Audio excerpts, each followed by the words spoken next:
because we were actually promised that when Canada came, when the Crown came and started negotiating with Indigenous people. So our people actually had a treaty. Resourceful. I wish I have it on tape. Okay, you put it on tape. Thank you very much. It's so resourceful. But our people had a treaty before Canada.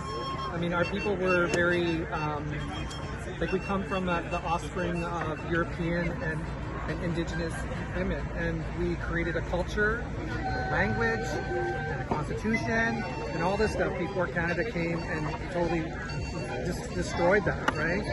So now we have worked for 134 years through our elders, through advocacy, through forming ourselves, bringing ourselves back together, creating an organization, and just going for it. And we have a common purpose. We had 4,000 people come together in June, and they all agreed with the terms within our treaty. That's 4,000 people that said yes. Not one person said no, because we all work together. Signed?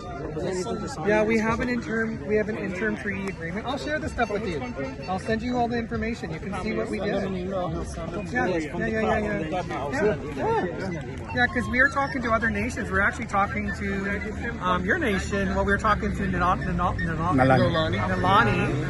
And because when I went to Hawaii, I was just in shock, actually, because I was expecting to run into Indigenous people. Like, I was actually looking forward to meeting like Native people, and I didn't meet one person until the day that we left, and we had a conversation about like what they're doing and how, like, what I witnessed was like land like taken away, like seeing that we went for a drive and we saw some of the community out in the outskirts, like way out in the middle of nowhere, like, and you could just see, like, just you could just see it, you could feel it, like how devastated that space is.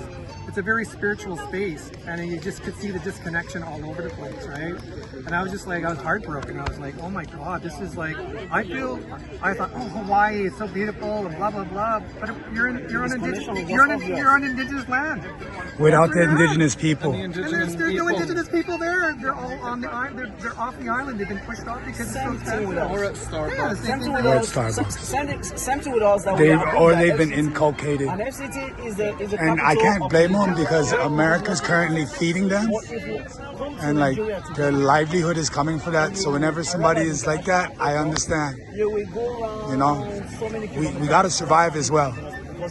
Yeah, us dying is not gonna do anything for this. First Nations people, my people are urban people. We've lived in cities, like in that area that we lived in. Well, I mean, it became an urban place because of the fact that we went from like moving all over the place to more into the fur trade, because we're part of the fur trade in Canada, right? We were interpreters and like whatever. Like we worked. We were entrepreneurial. We were very rich people, right?